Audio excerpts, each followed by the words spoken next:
Hello, my name is John Melton, and this is Hypnosis in History.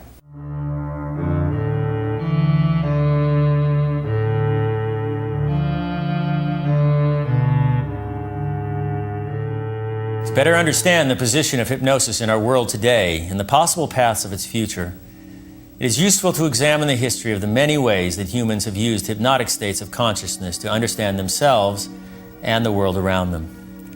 The history of hypnosis is similar to a history of sleep, documenting the cultural use of an inherent universal biological response for therapeutic purposes. The use of hypnotic states for healing has been perhaps a part of every culture throughout time. Some of the first recorded information comes from over 5,000 years ago, from the time of Egypt's Old Kingdom. The temple of Imhotep in the ancient city of Saqqara was an important healing center in the late 3rd century BCE. Notable among its practices was a tradition called temple sleep. Ailing individuals would journey to the temple in search of a cure from the gods. After long rituals involving the ingestion of herbs and hours of rhythmic recitation of prayers, the individual was led to a special darkened chamber to sleep and await a dream revealing a cure. This practice eventually spread to Greece, where special sleep temples were built, dedicated to the god of healing, Asclepius. Ailing individuals journeyed to the temple to undergo the proper rituals and dream of a cure in the sleep chamber, which was filled with snakes, the symbol of the god. We can now understand the divine answers and feelings of reassurance experienced by ancient peoples as the product of sensory overload, expectation, and direct suggestion, and the physical and emotional healing that took place because of it as the essential ingredients of all hypnotic phenomena. The use of hypnotic states was also exemplified in the ancient practice of oracles, individuals employed by temples to divine the future. Like sleep temples in Egypt and Greece, individual expectation and overload were essential ingredients for both the oracle and the subject. These were accomplished through preparatory processes, including the drinking of herbal mixtures and being led by priests through chambers filled with candles and brightly painted images. The result of this process was a heightened suggestibility in the mind of the subject, creating a receptive environment for a profound emotional experience. By far the most well-known in the ancient world was the Oracle of Delphi in central Greece, which was in continuous use for over 1,000 years. The philosopher Heraclitus described in the 6th century BCE, "The Lord who is the oracle at Delphi neither speaks nor hides his meaning, but gives a sign. And the Sibyl with raving lips, uttering things mirthless, unadorned and unperfumed, reaches over 1,000 years with her voice, thanks to the God inside her." Seated over a crack in the earth which emitted intoxicating fumes, the job of the Sibyl inside was to hear the questions of supplicants and open herself to receive an answer from the god Apollo. Individual expectation was built into the ritual for both the Sibyl herself and the subject, given the oracle's reputation. Her proclamations were not taken lightly. She was consulted by people from all levels of society, including rulers seeking advice about matters of state. Even the well-known conqueror Alexander the Great consulted an oracle in Egypt to bolster his confidence before embarking on a major campaign to conquer Persia in the 4th century BCE. Had the oracle not spoken favorably, it is entirely likely that Alexander would have canceled or changed his campaign, changing the course of history with it. Many traditional European and Near Eastern trance traditions, like sleep temples and oracles, ended with the advent of Christianity over the course of the 1st millennium CE. Many Christian rituals and holidays specifically incorporated local pagan traditions in order to make an easier transition to the new belief system, often incorporating trance-inducing elements like incense, images, and singing. When we return, a physician in 18th century Austria invents a new modality that would become the basis of modern hypnosis.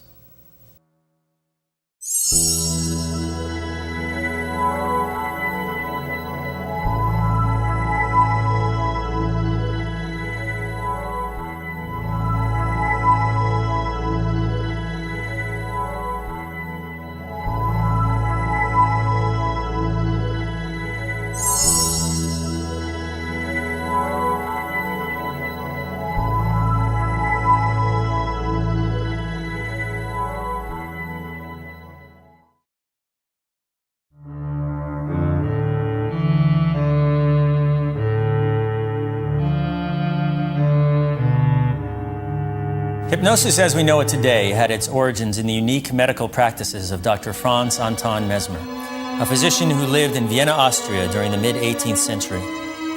Mesmer was a fervent believer in the more esoteric aspects of Western medical tradition, including the influence of astronomy and magnets on human health. In 1774, during a magnetic treatment with a female patient, Mesmer felt that he perceived a fluid flowing through the woman's body whose flow was affected by his own will. He eventually named this fluid and its manipulation animal magnetism, and developed an elaborate theory regarding its effect on health. Mesmer believed that every individual had magnetic fluid flowing through channels throughout his body, and that blockages in the flow of this fluid caused emotional or physical disease. He believed that certain individuals had more or less innate animal magnetism, and therefore varied in their ability to manipulate the flow of this fluid. In the late 1770s, Mesmer moved to Paris and found more interested students there than in Vienna. The process of animal magnetism, or mesmerism, laid the foundations for the later development of hypnosis. A contemporary English doctor described Mesmer's technique in vivid detail. His patients were received with the air of mystery and studied effect. The apartment, hung with mirrors, was dimly lit.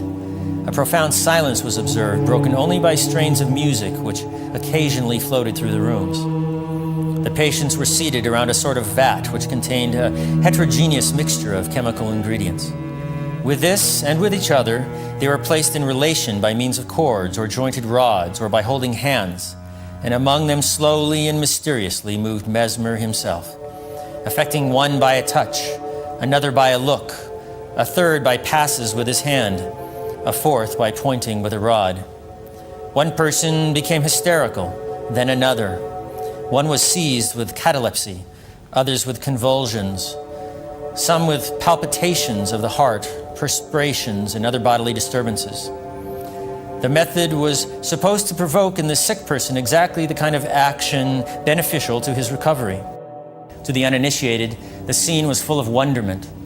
The extraordinary tales of Mesmer's personal power over individuals are probably part exaggeration, part real results of his confidence and skill in the use of the means he wielded.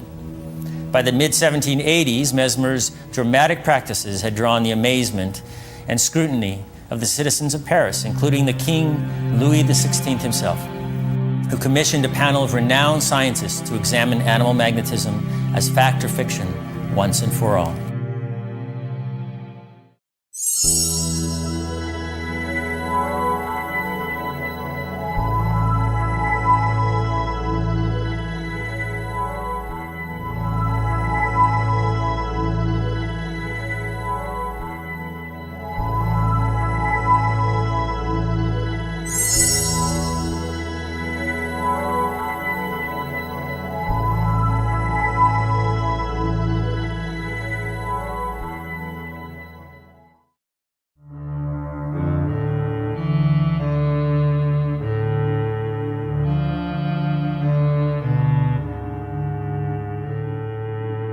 Louis XVI's panel included medical doctors from the Royal Faculty of Medicine in Paris, as well as respected scientists from other fields.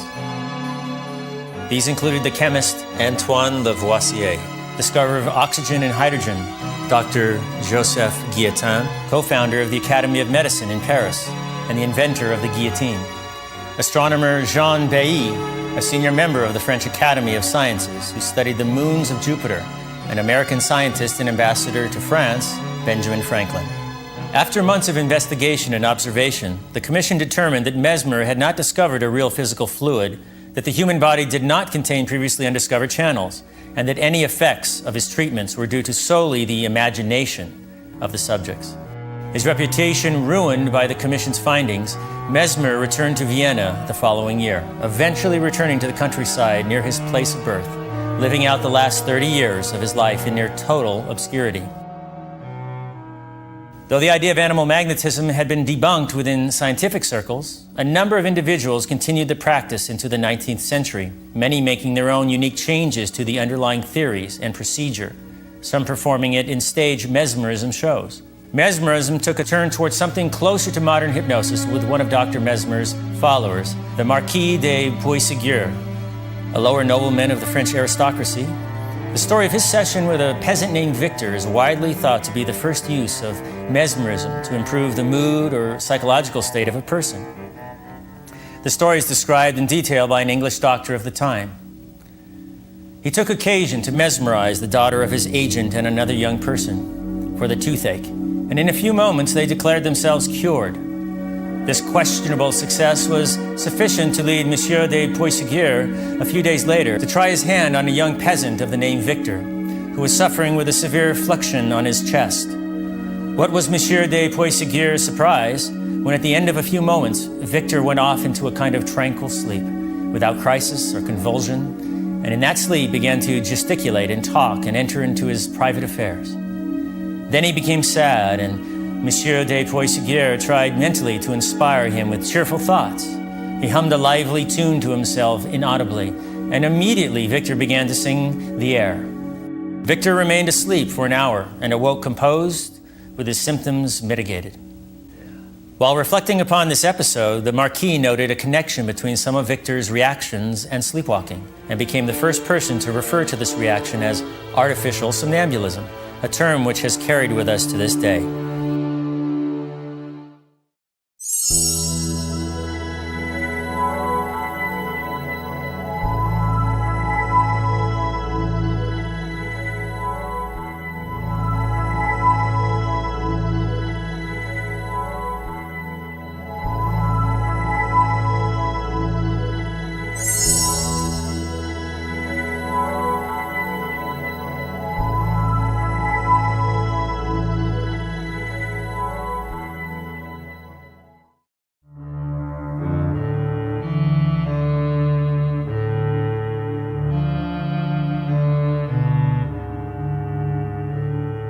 Though Mesmer's theories about the mechanics of animal magnetism were proven to be false, many early mesmerists continued to practice and expound upon their own theories and procedures into the 19th century.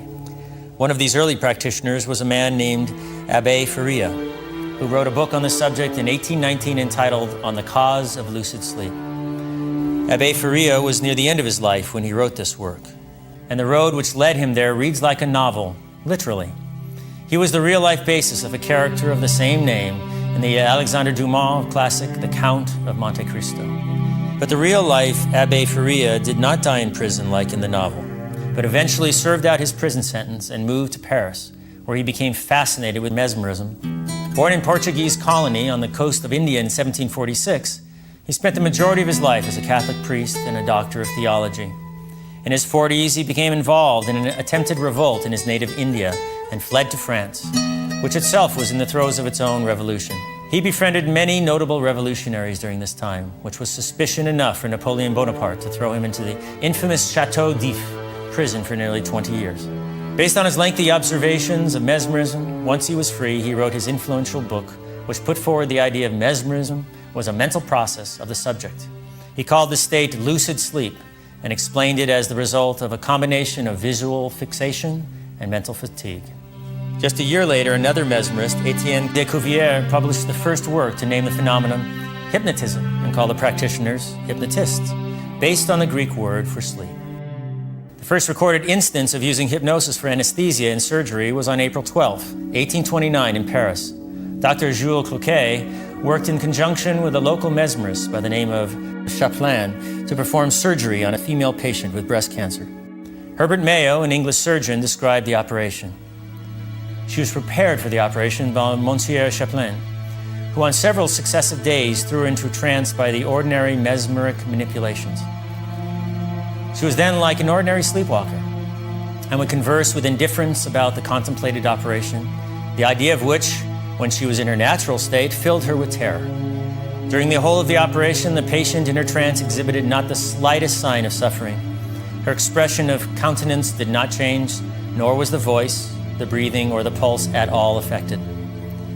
When asked by Dr. Mayo why he did not begin utilizing this state for all his operations, the French doctor replied that he had not dared, that the prejudice against mesmerism was so strong at Paris that he probably would have lost his reputation and his income by doing so.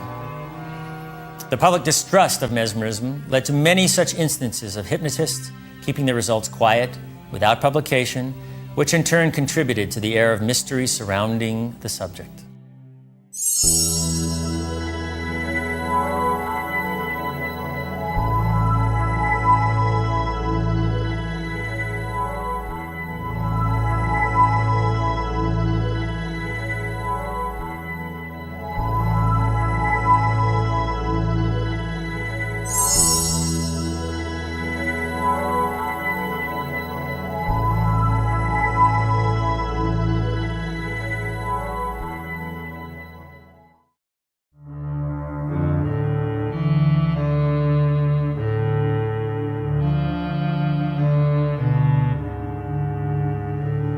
Once the early mesmerists began proposing new theories and finding new applications for mesmerism, the practice began to gain more legitimacy among doctors and scientists moving into the mid-19th century.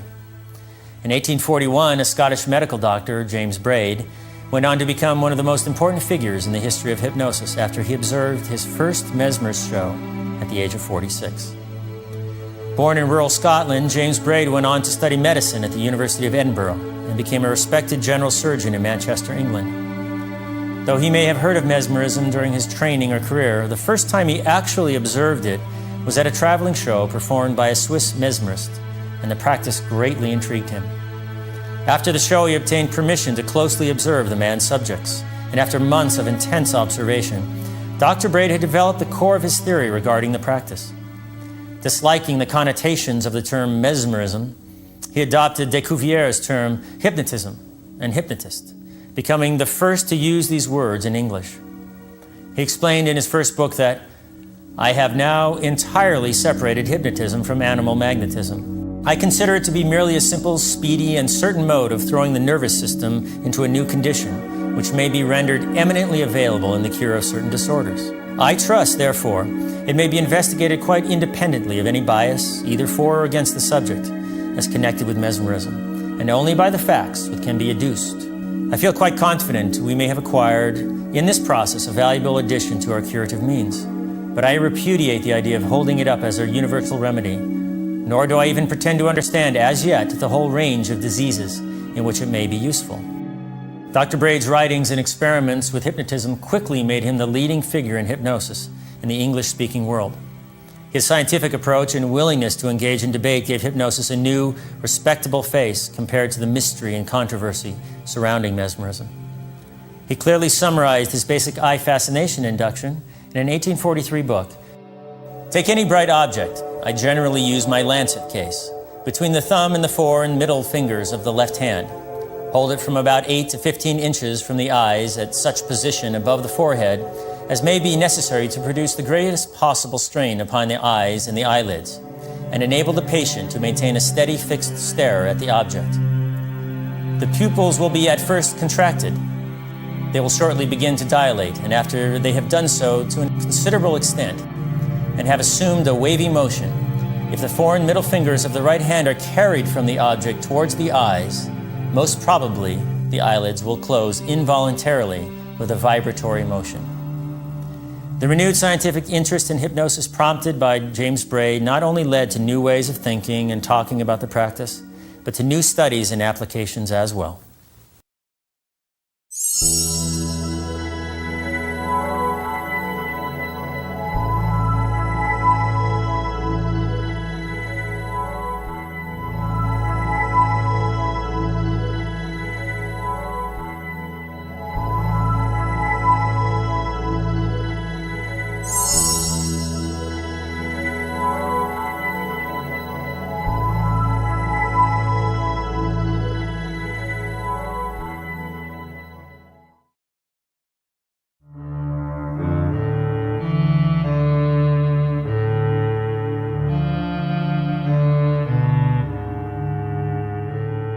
After James Braid's new research into hypnosis during the 1840s and 50s, scientists around Europe began experimenting with the process in ever greater numbers. For the last half of the 19th century, the greatest amount of research and academic debate came out of France, spurred on by an intense ideological rivalry between two dramatically conflicting schools of thought. The Nancy school, led by Ambroise Leopold and Hippolyte Bernheim, and the Salpêtrière school, led by Jean-Martin Charcot.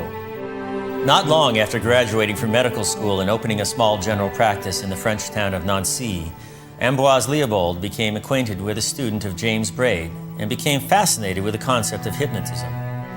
After learning the skill, he began independently using it with his patients, attempting to ease their pain and quicken their healing. Had his practices not come to the attention of a professor of neurology at the University of Nancy a number of years later, it is likely that Dr. Leopold would have faded out of history as yet another country doctor dabbling in hypnosis. But as fate would have it, a patient came to Dr. Leopold who was troubled with chronic sciatica and found no relief from the treatments of the young university professor trying to help him. After a short series of hypnosis, which resulted in the disappearance of his chronic pain, The patient returned to visit the university doctor, Hippolyte Bernheim, to let him know that he was cured. Dr. Bernheim was fascinated and puzzled at his patient's unexpected speedy recovery and quickly became acquainted with Dr. Leopold in order to learn about his methods.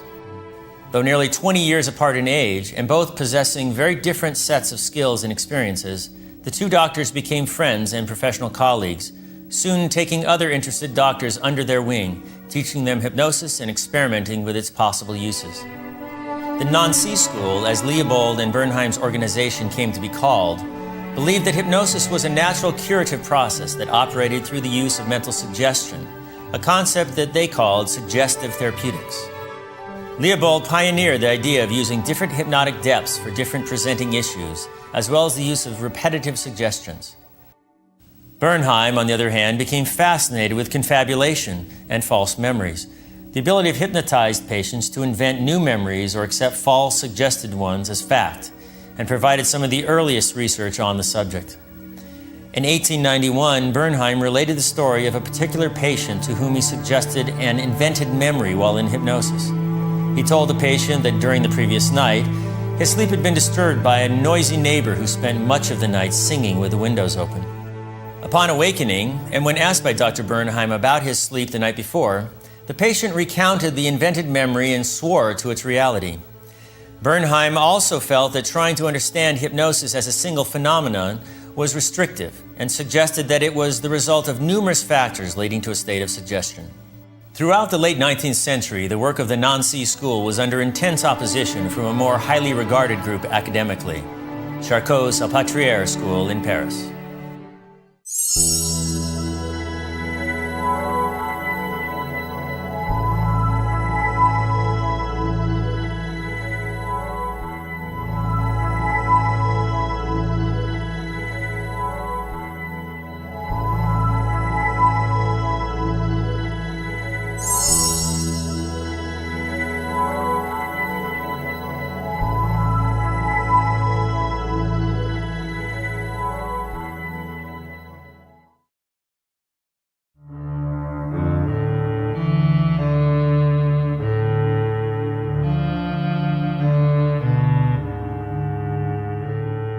Although the Nancy School's ideas eventually gained the upper hand in the early 20th century, their theories were widely criticized and questioned at the time of publication because of the notoriety of their opposition, the head of the Salpêtrière School. Born in Paris in 1825, Jean-Martin Charcot became one of the founders of modern neurology when he opened up the world's first clinic entirely devoted to the study of the brain and the mind in Paris's Salpêtrière Hospital in 1882. Known for his many contributions to the medicine in his own right, Charcot was the first medical researcher to describe and name both multiple sclerosis and AML, or Lou Gehrig's disease, as it is now known. But aside from physical disorders, he was also fascinated by disorders of the mind and was a leading researcher in the field of hysteria, a term used at the time to describe a wide variety of psychological and developmental disorders, particularly ones affecting the patient's perception of their physical bodies. Given his imposing academic credentials and professional respect, practicing doctors and young researchers gave strong weight to Charcot's opinions on any subject, including hypnosis. Through his work with hysteria, Charcot came to the conclusion that hysterical patients entered a state of hypnosis during their outbursts, and that therefore only people suffering from hysteria could enter the hypnotic state. The Salpêtrière School, as Charcot's circle of students and his clinic was known, maintained that hypnosis was actually just a symptom of hysteria, a disturbed, atypical mental state that should never be induced in any ordinary person due to its destabilizing effect on the mind. Charcot only used hypnosis when dealing with hysterical patients because he felt he could utilize the state to work against itself. He explained his reasoning in an 1889 paper.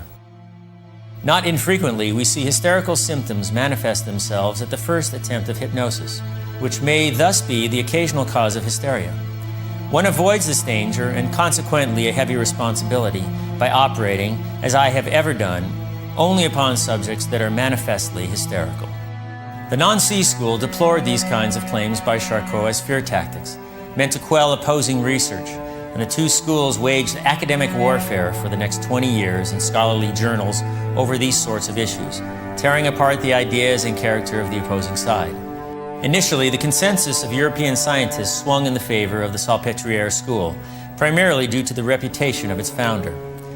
But with time, more and more researchers began seeing the arguments and experimental results of the Nancy school as equally valid. Although the intensity of the rivalry made it difficult for either side to gain broad support for their respective views at the time, the desire to outdo the other side led to great advances in researching the field of hypnosis, opening up a new generation of young medical students to new ideas about the relationship between the mind and the body.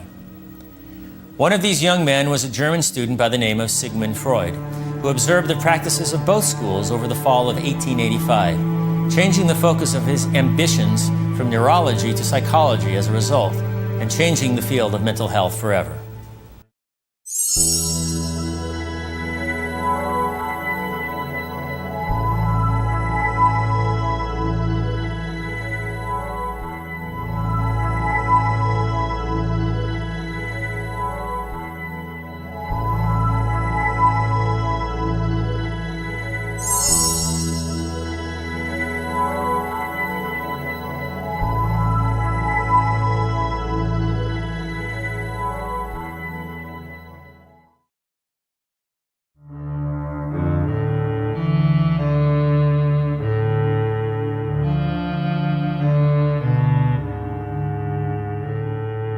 When a young Sigmund Freud went to study at Charcot's Salpêtrière School in 1885, he was drawn by his interest in neurology. By the end of his time there, he had discovered a new passion for psychology, including hypnosis, which also led him to the Nancy School to see another take on the subject. Born in 1856 in what is now the Czech Republic, Sigmund Freud was raised in a middle-class Jewish family and eventually went to medical school at the University of Vienna. His first professional exposure to hypnosis occurred a few years before he went to study under Charcot, through collaboration with his mentor and eventual colleague, Joseph Breuer. Breuer was treating a young woman suffering from hysteria that began with a diagnosis of her father's terminal illness and severely worsened after his death. Given the pseudonym Anna O., the patient suffered from a variety of physical and mental symptoms with no apparent cause, including pain in the various parts of the body, speech disturbances, and periodic refusal to eat or drink. Breuer used hypnosis to try to temper her symptoms through relaxation. While in hypnosis, he often let her talk freely, and sometimes explored memories that seemed to arise for no reason. Through his 2 years of intense therapy with Anna O., Breuer developed the core theory and practice of psychoanalysis, which in turn was taken on and developed by Freud. In the early years of his private practice, Freud used hypnosis with many of his patients, preferring a more dominant, paternalistic technique. But after further developing psychoanalysis and free association, he rejected traditional hypnosis on the grounds that it did not effectively do away with client resistance, yielding only incomplete information and temporary results. It was partially due to Freud's personal role in developing psychology as a field of academic study that hypnosis is not taught at most universities to this day. But in spite of the setback caused by Freud's rejection of the practice, hypnosis continued to become more widely accepted around the turn of the century, including by such organizations as the British Medical Association in 1892. Another influential figure in hypnosis around the turn of the 20th century was the French pharmacist turned hypnotherapist, Émile Coué. Born in 1857, Coué owned and operated his own pharmacy in a small French city and noticed the strong effects of placebos and positive suggestions, observing that people seemed to heal faster when he praised the medication and left a positive note reminding the patient of the dosage. After he learned about the Nancy School's ideas about suggestive therapeutics, he began studying under Leopold in Bernheim in 1901 and soon began offering supplemental hypnosis sessions to his pharmaceutical clients. After a number of years of practicing traditional hypnosis, Coué came to feel that the suggestions repeated by the clients themselves were more effective and long-lasting, leading him to become one of the earliest proponents of self-hypnosis, or as he called it, conscious autosuggestion. His general self-improvement affirmation, "Every day, in every way, I'm getting better and better," became his famous catchphrase. He published a book on the subject in 1922 entitled Self-Mastery Through Conscious Autosuggestion. He explained in it that autosuggestion is an instrument that we possess at birth and which we play unconsciously all our life as a baby plays with its rattle. It is, however, a dangerous instrument It can wound or even kill you if you handle it imprudently and unconsciously. It can, on the contrary, save your life when you know how to employ it consciously. Early self-help proponents like Emile Coué and psychotherapists like Freud and Brewer helped expand the field of hypnosis beyond the realm of medical hypnosis and into the wider field of behavioral modification.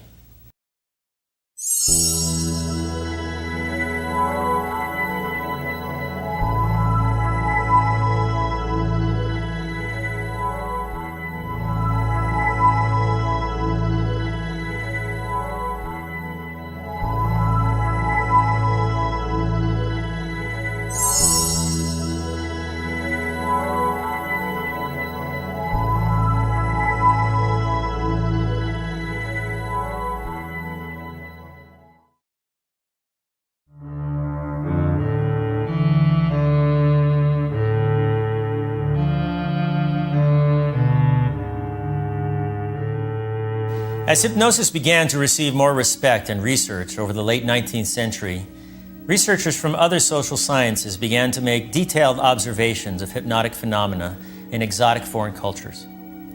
One of the aspects that most fascinated them were trance traditions, the most widely known of them being shamanism. Derived from a Siberian term, shamanism has come to define any healer that believes he heals by manipulating the power of spirits using a trance technique. The term can be useful because it describes a social position common to many cultures across the world, from Asia to Africa to the Americas. The classic shamans of Siberia and Central Asia were some of the first to be studied by Europeans. Known for their rhythmic chanting, drum beating, and colorful costumes, the shamans of Central Asia filled an important position in their societies, acting as a conduit for communication and healing with the spirit world. In much the same way as the ancient Greek sleep temples, shamans employed sensory overload, expectation, and suggestion in their rituals to heal and to predict. Though steadily falling out of favor in some places, shamanism continues to play an important role in the lives of people across the world today.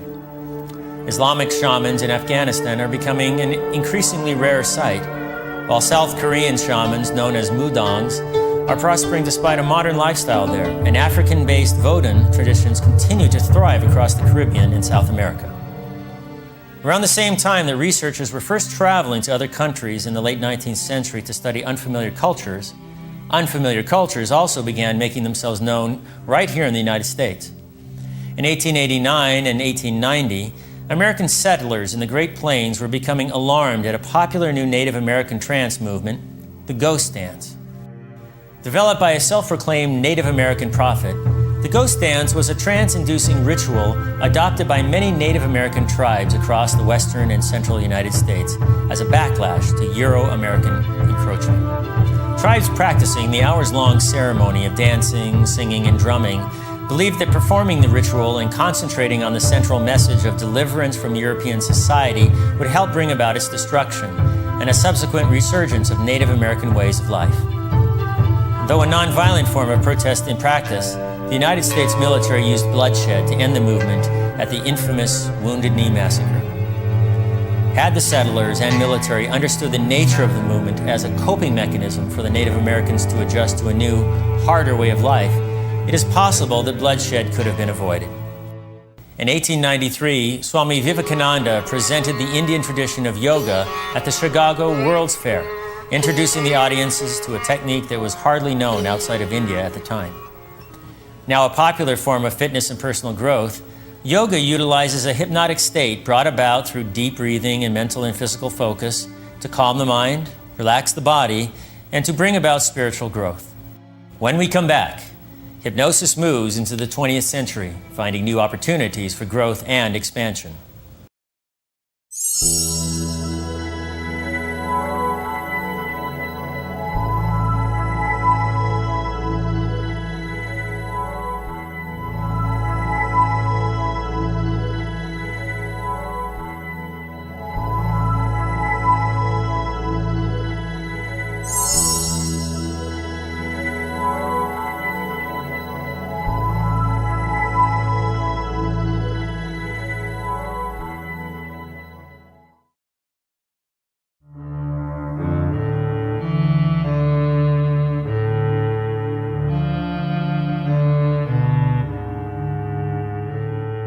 Once hypnosis began expanding in the early 20th century into new areas like self-help and psychology, its growth and research continued in unforeseen directions. During the 1920s, stage hypnosis became many people's first introduction to the practice in vaudeville acts. One stage performer from this time, Dave Ellman, went on to become an influential hypnotherapist later in life and wrote the classic manual, Hypnotherapy. It was also during this time that the first large-scale scientific study of hypnosis was performed at the University of Wisconsin, led by Clark Hull.